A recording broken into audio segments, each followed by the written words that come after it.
Okay, makigan, stocks o lupa? Yan po ang pagpipilian ngayon ng mga magsaka ng Hacienda Luisita. Ito'y matapos magdesisyon ng Korte Suprema na magsagawa ng referendum upang ang mga magsaka mismo ang magdesisyon sa pamamahagi ng kanilang parte sa libo-libo hektare lupain ng mga kuwangko.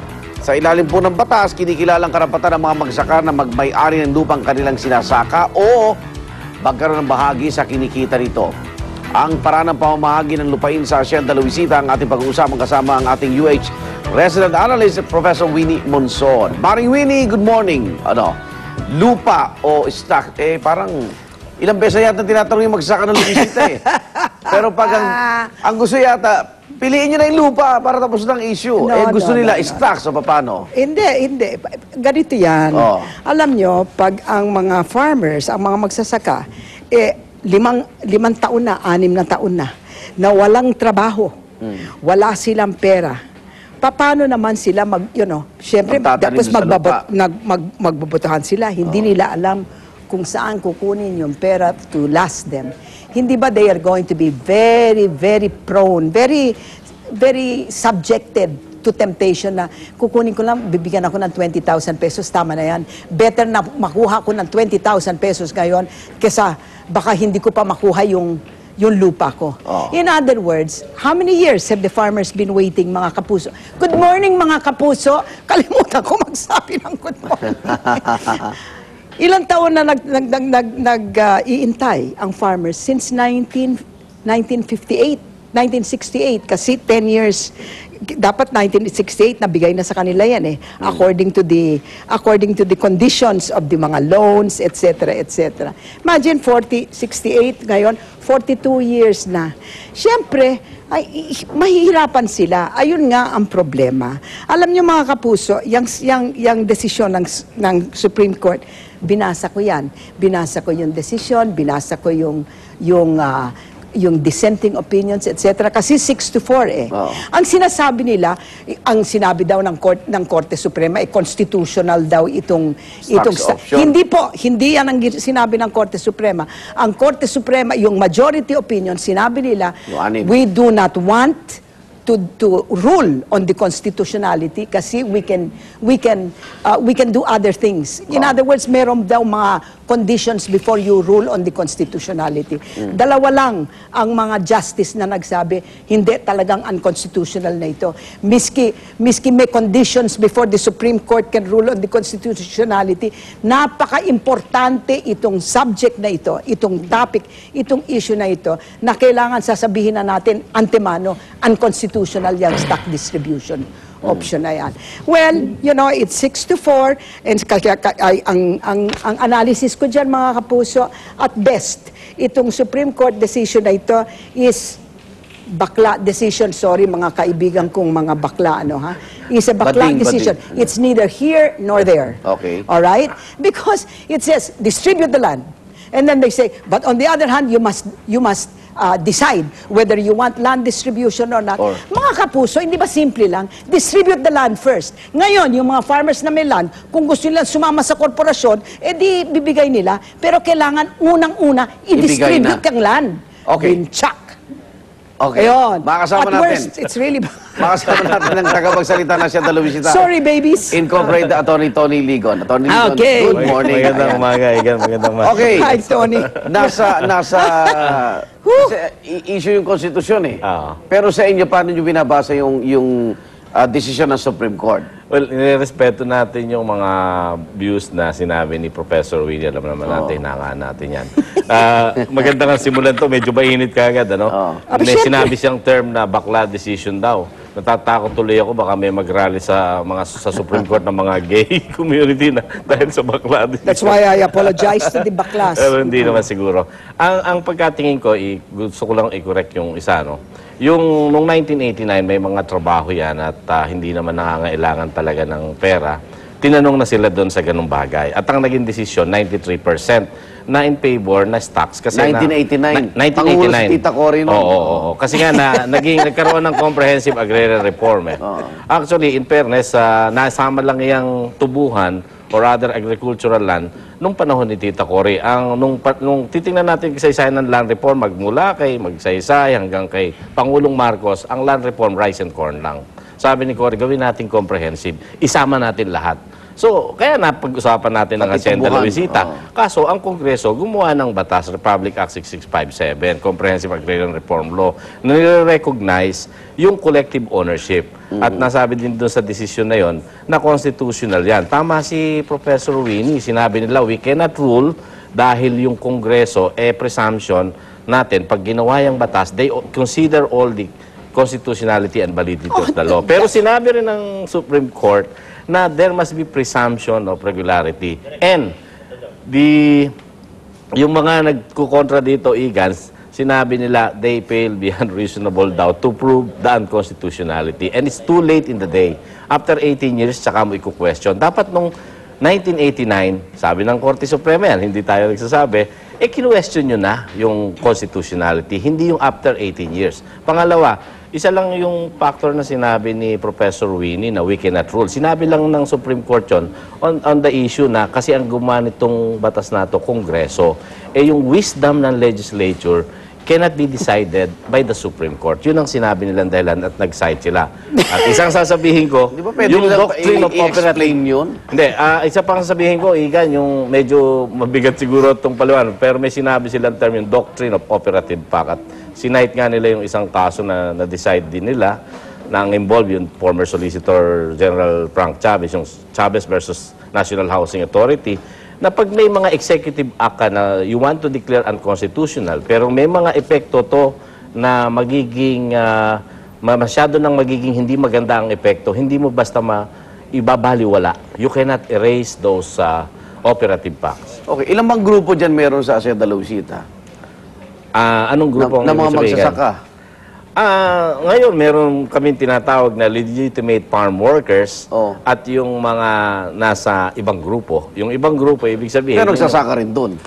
Yung iba, hindi nagsasaka. Sa katotohanan, yung iba, may mga taga-Bulacan, may Ecija, pagka nakausap mo talaga. Okay, teka. Si Rodel Mesa nandun po sa linya natin, tagapagsalita ng Alyansa ng mga manggagawang bukid sa Hacienda Luisita.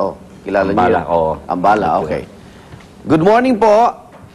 Apo, magandang umaga po. Opo, kung kayo pamimiliin po, stocks o lupa po? Kami po ay ayaw namin po ng referendum.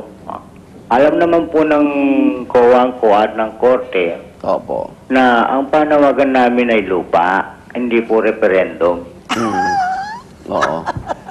So anong reaksyon niyo sa naging desisyon ng Korte Suprema? Bakla nga o bading? Ang paningin po namin at pananaw sa desisyon ng Korte Suprema ay malinaw lang po na pumapabor ang desisyon nila sa pamilya Cojuangco at Aquino. Panloloko po ang desisyon nila. Oho. Sa ngayon ba kamusta ho ang buhay niyo sa loob ng Hacienda? Sa ngayon po, ang buhay namin sa loob ng Hacienda, sa partikular po sa akin, ngayon po ay medyo kumakain na po kami at ng pamilya ko ng 2 hanggang 3 beses. Hindi kagaya po noon na hahanapin mo yung tanghalian mo, swerte ka na pag nahanap mo yung apunan mo. Bakit nasa inyo na ho ba yung lupa ngayon? Binubungkal po namin. Sarili niyo na yung pag-aari? Hindi po. Hindi pa rin. Kasi po... Di ba nagkaroon na ng eleksyon nung nagdaang Last year. last year? Ano ho ba? Bumoto ho ba kayo doon? Ang ginawa po namin, nakapagboto po kami, pero sa pamamagitan po ng inganyo ng pamilya Cojuangco, napilitan po kami bumoto dahil po gutom na gutom po yung mga sikmura namin na walang hanap buhay at walang makain. Ano po binoto nyo nun? Napili po namin ang stock. Hindi lupa. Opo. Pero yun po ay nakita namin, napaliwanag ng ating mga abogado na isa palang panloloko ito. Opo. Kung hindi po kami nakapag-aral, hindi po ipinaliwanag ng mga pamilya Cojuangco, ng mga tagapagsalita ng pamilya Cojuangco kung ano yan at kung ano ang ibig sabihin yan. Dahil kami ay So, madali po... kung stocks, magkano ho nakukuha nyo? Ito, ban-ban ba itong kita o paano ho? Ay, taon po yan. O taon, magkano nakukuha nyo po? Depende po yan sa araw na yung pinagtrabahuan sa loob ng isang taon. Kayo ho, magkano nga po sa isang taon? Sa akin po, nakakakuha po ko. Ako kung minsan ay nung gumagana pa, umahandar pa ang Hacienda Luisita, nakakuha ko ng higit 1,000, isang taon. Isang taon, 1,000? Opo. Anong gumagana? Atty. ba't anong gumagana o nag-o-open? Hindi na ba siya gumagana No, ngayon? hindi Nung na. Since 2004. 2005 nagkaroon ng sinatawag nilang yung nagkagulo no, nag-strike. No? Pero hindi nanggaling yung sa Hacienda Luisita. Si Carodel, na-meet ko na, pero pinaluwanag ko nga sa kanya, siguro nung panahon na yon hindi pa tayo nung nagpapaliwanag yung tungkol sa pangyayari na yan. Kaya siguro, irerespeto natin yung sinasabi niya, yung desisyon na panlilin lang. No? Pero sa tingin ko, nakita ng ating kataas-taasang hukuman ang lahat ng argumento at sinabi doon. Doon sa parte na... Sandali lang, Tony, ha? Ma'am, 6 po yun against 4. Kailangan basahin yung tinatawag na dissenting opinion. Lalo na yung kay Sereno. Wow! Kay Chief ang Justice. lakas. Well, Chief Justice said Unconstitutional.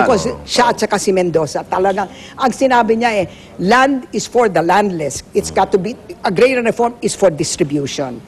Pero 9 of them said, no, we cannot talk about that because, we can actually resolve this issue without going to the constitutionality. Mabigat yung going into the constitution. But let's not talk about that. Let's talk about the fact na talagang yung from 1989 on, talagang nag-deteriorate the best time of Luisita was when Ninoy Aquino was administrator. Doon talagang walang strikes, etc., etc., because talagang he was taking care of the people. The problem was that Luisita was not making money. Unfortunately now, Luisita is still not making money and is not operating. So the question becomes, bakit sasabihin ng Korte Suprema, kasasabi lang nila na ang sagwa-sagwa ng kontrata, sasabihin nila, pero mag-choose pa rin kayo. Ano yan? Ayun ang hindi ko maintindihan Okay. alam mo, hindi natin mabubuhay na si Ninoy, pero pwedeng maraming maging Ninoy na mag-administer niyan at magawa din yung nagawa Not ni since Ninoy. 1989, Tony. It's been 21 years. Okay, huli mensahe ho, Ginoong Mesa. Anong hakbang niyo po rito?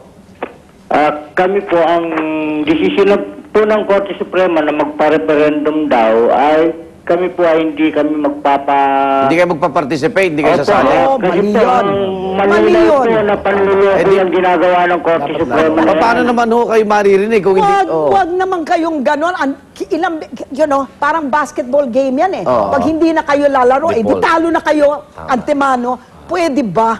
Diyos ko. Pag-isipan niyo po, Ginoong Rodel, ha? Wow! Kasi pag kailangan marinig yung tinig ninyo, Kasi po, napag-isipan na po namin yan, napag-aralan na po namin kasi unang-una po, Mali ang kayo. Pangulo natin ay si Benigno Corona. Hindi mananalo uli yung Of stocks. course, antemano mananalo na Wala sila. kayong laban. Sa panluloko po kasi ng Supreme Court sa amin, hindi na po kami magpa-participate dyan dahil kasi malinaw po, nag-desisyon na po Hindi si ho. Suprema. Pero kung mananalo ay sa referendum, di panalo kayo. Ay, hindi po, wala rin po kami panalo Kasi sa ganun ba? panluloko ng That's the whole problem. Because talagang babalik at babalik sa Panginoong may lupa yun Okay. Maraming salamat po sa inyo, Ginoong Rodel. Opo, salamat po. Rodel Mesa. Mesa po, ng alias ng Manggagawang Bukid sa Hacienda Luisita. Attorney, Ligon, salamat. This time, alam mo pa Oo nga. This time, hindi na- completely maboycott, mag-agree ako maboycott. kay Professor Winnie. Dapat lumahok, mag-participate para marinig natin yung tunay Okay. na tinig nila.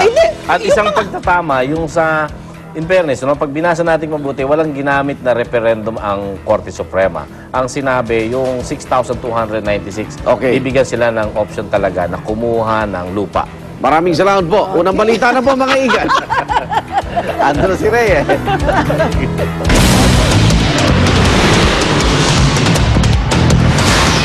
Ang mga unang balita sa umagang ito.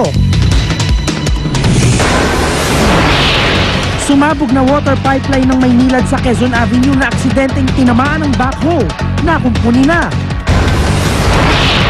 6 na estudyanteng na ospital sa Makati dahil sa hinihinalang food poisoning. Pinauwi na